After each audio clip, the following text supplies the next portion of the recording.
we're going to dive into that conversation in regards to the winners of Kalasha Awards. The Kalasha Awards is an annual festive here in Nairobi that takes place, and we get to recognize the creative minds here in the creative industry in Kenya. And that happened earlier this week, or late last week. And you get to meet two of the winners. One is John Wachira, who is the winner of the animation category, and Sabina Stadler. But before we dive in, you get to meet them in just a few minutes. Take a look at what happened during that specific day at the forum.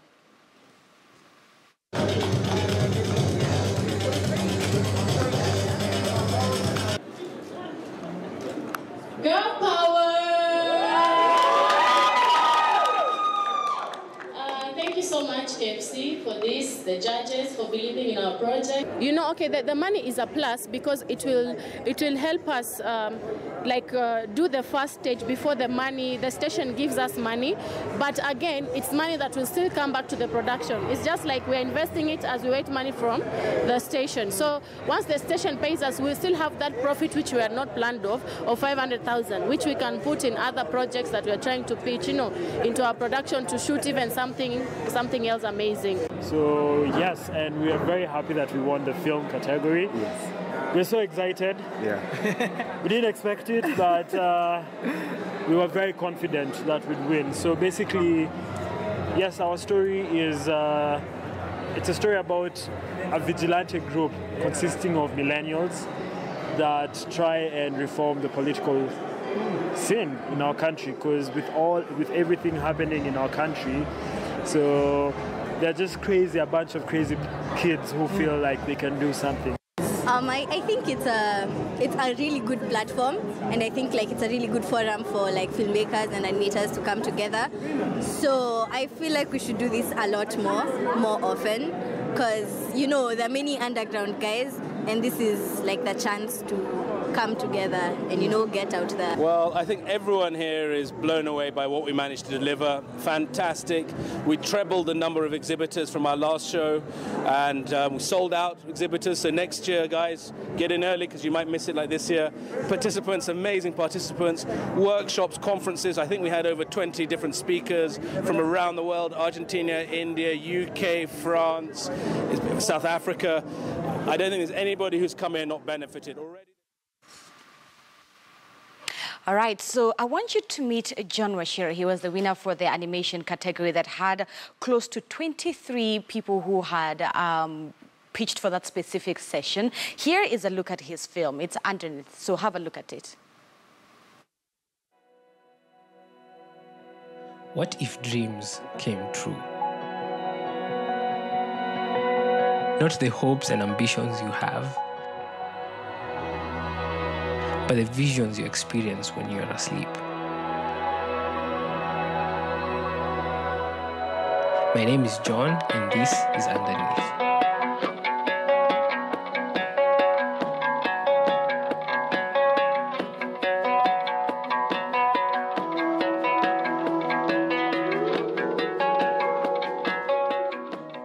The story began from a script written 2 years ago.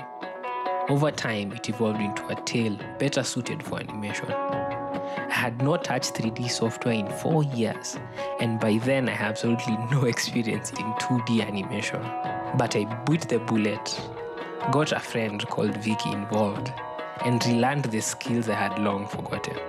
We learned new techniques as we went. We experimented a lot, we failed a lot. But after a few months, we had something, perhaps small, but something we thought was beautiful. Underneath is a short animated film about the dreams of Autumn and the way they merge into her reality. Autumn just went through a traumatic tragedy, a tragedy which she feels responsible for. The trauma seems to affect her in unusual ways, and her recent dreams cross over into reality. It will be a great honor and an amazing opportunity to partner with you to make this film a reality.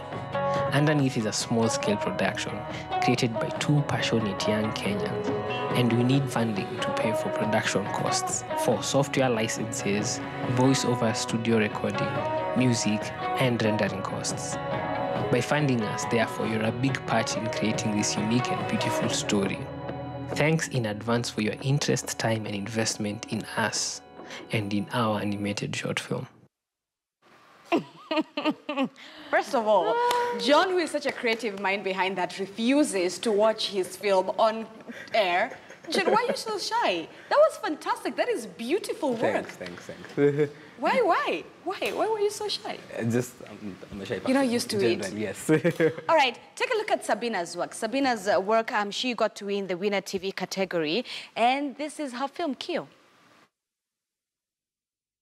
Wajua, siku moja itafika unaniambia nani alikufanya hivi. Let me take care of it.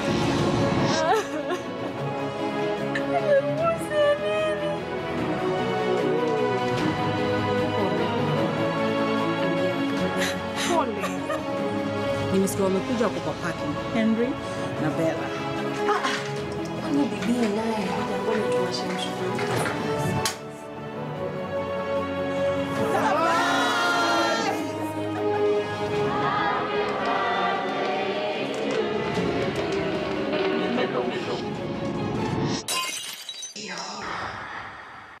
Rudi ulikotoka. That's right, Kenyan made, and Sabina is here. That is fantastic. Thank you so much. So you should have started with mine. Now it looks so, simple after the animation. No. You guys are fantastic. Both of you have two different categories, of course, and you're shown in those categories. Let me begin with you, Sabina. So why Kio? Why did you name your film Kio? And then tell me a little bit about it, the storyline. Kio is about twins separated from birth. Now, I grew up in Mombasa and now I live in Nairobi. And I'm seeing with the trend, it's like people want these coastal kind of stories. So I said, how can I combine these two? So I thought if I have a twin in Mombasa and then a twin in Nairobi, it's not so forced like I'm merging the two. So what's more enticing about this show, I think even for the judges, is that we shot one person as a twin, as two people. So it's not two people, it's one person. So she getting the accent from Mombasa, getting the accent from Nairobi, shooting them together, it's like so much work. So your main actress must be really good. Yes, she is. And actually I tried auditioning real twins, but I couldn't just get real twins who can act so well. Yeah. And we'll talk about the process of how, behind the scenes, what it takes for us to get to that point where we're seeing a complete product. But let me jump over to John now. John, your animation, that is fantastic. That is beautiful. Whatever you are, it is amazing. Thanks. Does your animation, should I call it a film, your animation film? Yeah. Does it have somewhat like a personal touch to you? Is it? Yes. So it's about a girl called Autumn, and we explore her as a person through her dreams. So she sleepwalks a lot in the dream, and now through us exploring her dreams, now we get to know more about her. So there's always, as an artist, there's a lot of the work reflects upon you, even if you don't want it. Eventually, there's a lot about you in that film. Exactly. So you can't separate it. Because you are narrating it as you. Yes, but it isn't. Yeah, it's Autumn. She's a mom. She's a wife. But there are things that are universal. Right. So you can put it in any character regardless of background. Yeah. Before we dive into what it takes to get both of your films done and the manpower behind it, let's talk about the pitching process. Because close to 100 people pitched in different categories. Yours was about 23 people who pitched for animation alone here in Kenya. Yeah. Take me through that process of pitching. So you're supposed to submit your concept, your trailer, or whatever, and then you get accepted. Okay. So then they narrow it down to around 23 pitches that you're supposed to go on the judges. Now, there was actually no preparation per se. People prepared as they saw fit. The presentation was very varied. But I put what basically the film is about, what I aim to achieve about it with it. I put this trailer, and then just a breakdown on how everything did. It was very nerve-wracking, but the response was good. There was no grilling process? There was. They had like 5 judges. Right. And they all had like really interesting questions. They weren't tough because I'd made this for so long, so I knew how to answer them. And they had things that were like the finances, which I hadn't finalized yet. but they didn't ask about that a lot, so thank God. The finances, we have to touch on Yes. that. Let me just note that down. What about for you, Sabina? For me, I submitted actually in all the categories. I had a film, I had an animation, and then a series. You also had an animation? Yeah. Okay. So my film was not shortlisted, but my animation and TV series was also shortlisted. So I even got to see their pitch. Like, I also pitched in animation. But now when I see it, I've never seen this trailer because I left. I was going to prepare for my pitch for TV series because they were in the same day or something. Yeah. So I was like, what? When I was watching, I was like, this is so amazing. Mine is a kid's animation, yeah? But this was, I thought it's like file footage, pictures, but it's like, no, it's the animation. It's so amazing. So you were watching it as we were watching it with the Yes, audience? I've never watched it. Okay. Then, John, tell me about some of the do's and don'ts that, should I say, young people should consider when pitching for their business ideas that worked for you, probably? I would say figure out as much as you can about what you need and what you're going to do. Obviously, you can't know everything, and at that point, when you're in the pitching zone and you ask something and you don't know, just say you don't know, but you can find out, because what they buy is the passion and the effort you put into it. They don't expect you to have figured everything out, otherwise you won't be there. So yeah, that's just that. Prepare as much as you can, but don't be afraid not to know. Be honest where you... Yeah. Okay, Sabina, jump in. Yeah, I would advise, don't say you don't know, say I'm working on it. That's more... Okay, Yeah, share with me another top of your secrets. Oh, that works for you? Yes, because the judges, for my category, it was like 7 judges from different TV producers. There's like people who are like big people. And they know everything about the industry almost, yeah? So you can't fool them. Like, the questions were so intense, and then my scriptwriter was supposed to come pitch with me. She came late, so I was all in there alone. And I think one key thing is know your story and know what sets you apart from the competition. Because we had good shows like fishermen touring all over Africa and with 2 million budgets. So also be realistic about how much you can get from a TV station. Because in a Kenyan TV station, you may probably not get 2 million per episode. So they wanted to know what works for now, yeah. Okay, that's interesting. Do you two have, what can I say, people that you look up to within your specific industries? Sabina, like for you, who is that one person you see their work and you admire them and you're like, that's my benchmark for myself? I think one of the people who has done a number of shows for me was Dorothy Getuba, and she was one of the judges, and from even the questions she was asking, I felt like, this one, she knows what she's talking about. So, and she's done so many shows. So for me, even, I want to get there where I have like 5 series which have like over 50 episodes each, and create many jobs for many people so they can pay their rent. Yeah. Yeah, so I think that's one person. But there are many people out there. Yeah. John? So I'm surprisingly new into this animation field. So I don't know a lot of people in animation. There's the door. Why are you lying? You're new in the animation? Yes. Okay. I just started making this thing in November, actually. So I'm completely new. This is my first animation. And so I don't have specific people I look up to, but there are a lot of films I'm inspired by. Okay. I'm really inspired by storytelling and such. So those are the things that drive me. I am currently meeting a lot of new people in the animation field and whatnot. So in a few years, I'll get back to you. Okay, in a few years, in a few months, not years, you'll get back to me on that. All right, then now let's touch up now on the process behind the scenes, because a lot of Kenyans may not understand what it takes for a film, be it animation or TV category, for you to see the final product. And I'll start with you, John, because you said you started making yours in November. Yeah. And John shared with me that he was using Maya as a software. Yeah.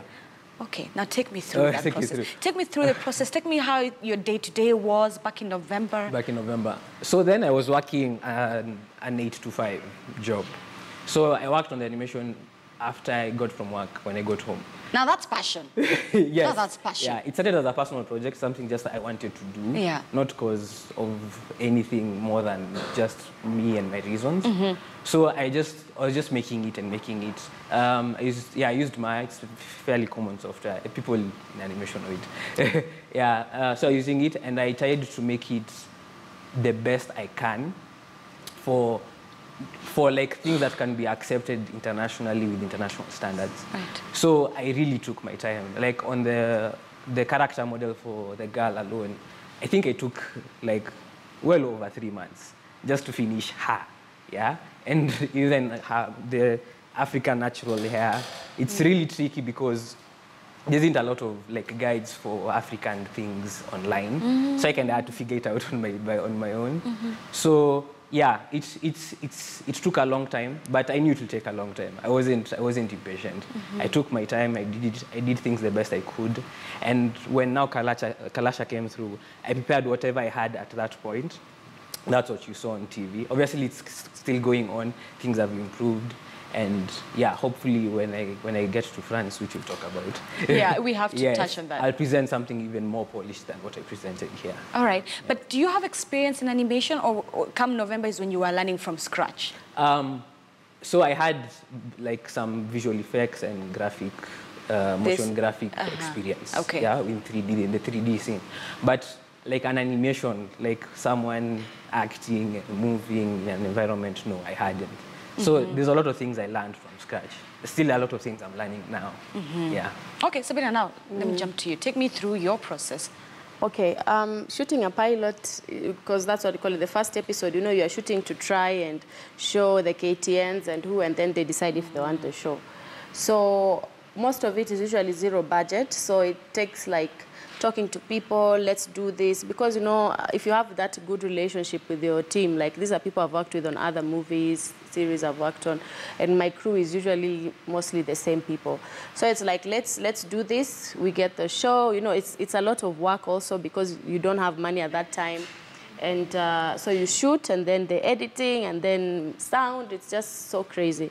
Also, I was used to having like a one-man show, like I had a cooking show where I'm the host, I'm the producer, and then like 4 people, and that's it. But now we are dealing with many people, actors, you know, locations, you're moving around. So it's kind of a tasking thing, and also the story, getting the story right, because the first episode really is what determines what the story is. It's the hardest part, I think, for making the story. So, yeah, I think that's... And the scripting process, would you also be the one who would have written your own script? You go and you audition actors and actresses. Take me through the raw behind the scene. Like now, like I said, because now we're like, okay, we have this little money maybe for food, transport, giving someone a little bit of allowance. Yeah. So for me, I don't usually write scripts, but I can rewrite. So the story, the story, how we say, I have a story about twins. What do we do? So I sit with you.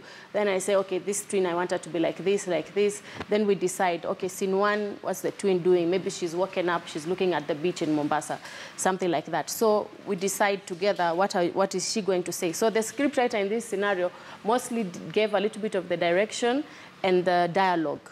Yeah, but the scene breakdown, everything I try to be in every part of the process. I also directed it myself. I've been mentored by a director on my shows who I used to work with. So I started, this is my first project I've directed independently. Yeah, so to many more. And how long have you been doing this for? I started acting in 2010, and then I continued, and then I realized there's no money in acting. Not to discourage anyone who wants to go and stress their parents and leave school and get into acting. It's really tough. So I said, okay, and even when I was acting, I always used to tell the director, can you put the camera like this? Can I do like this? It's like, Sabina, you're acting, you're not the director. Okay. So I always had that thing in me. So then I just found myself in production, at least because we were not getting jobs. So I said, let me get myself a job and get other people jobs. So now I just acted in that because we didn't find someone to play that role, and we had to shoot like, so I was not supposed to act in that role, kabisa. So yeah, probably we'll change it once we reshoot. And the money now that we want is to go and shoot more episodes. So that now, let's say if KTN wants the show, I at least have like 4 episodes to give them. Right. Yeah, so if there are those people who are like, Sabina, umepata pesa bwana, that money is being audited. I'm saying it here so that KFC can prove. Yes. It has to go to what you pitched. Did they not say, in fact, that we'll give you half-half? They give us in portions, not even half. There's a percentage, and then like 3 times of a percent in 3 installments. In 3 different so installments. So that you show something, and then they give you, so you don't just go with the money to Mombasa. Okay. Yeah. Very true. John, how are you balancing your 9 to 5 and then coming home and working on this thing that you love, this project? How are you doing the two? It was Okay, I didn't think at the time it was hard, but in retrospect, it actually was hard. Because a lot of times I was tired and I was looking forward to the weekends. It's not so I can party, but so I can work on it when I'm not tired. Oh, yeah. Yeah. So it really took a toll. And things were going really slow, but they were still going. And yeah, it wasn't easy, but yeah.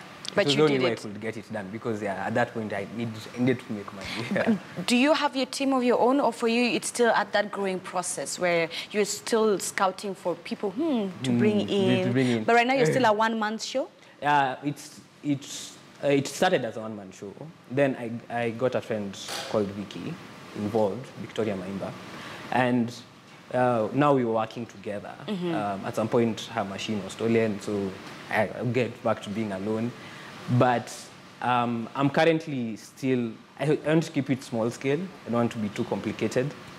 So right now, I've just narrowed down the people who I want for the voices in the film to do the VO. We've got a really, really good music producer to make the score for the film. And so we'll keep adding as we go. But I don't want to make it really, really big. Okay.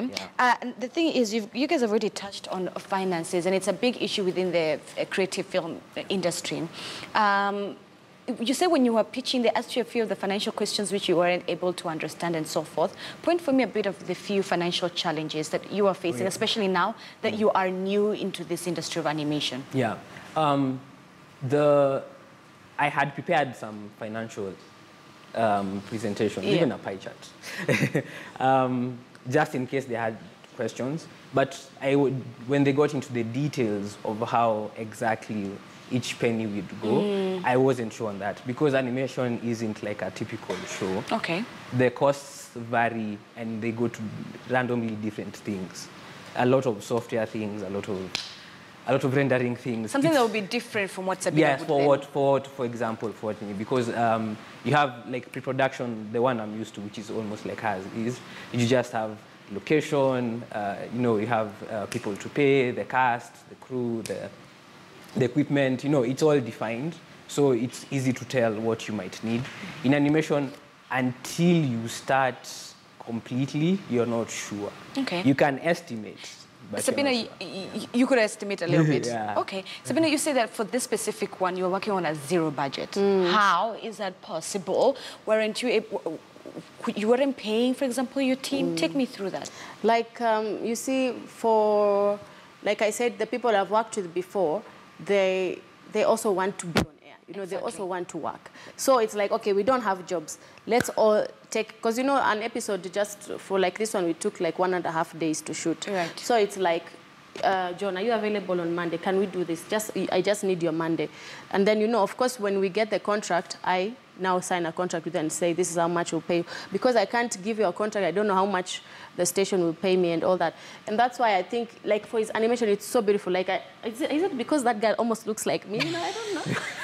But it's like, I wish, like, if you could get people to invest in him, let me tetea him kidogo, because animations are expensive, yeah? But even for us, it's so hard, like, if we get, for me, I can't go to a company and start asking for money for my show. It's so hard. But if I get the company looking for me, or I go with the station to say, okay, would you sponsor our show? We do product placement, and all that, because now we're even reaching Mombasa people. So it's like, that's where the money also, it entices the station to take your show. So for the pilot, we had to use a zero budget because it's just a small investment, like a risk we're taking. Right. All right, when we come back with Sabina and John, we get to hear about their specific challenges within their unique specific sector. Of course, we'll also get to hear about their trends. I'd love to ask them about that. And then what's next after winning the Kalasha Awards? We'll be right back.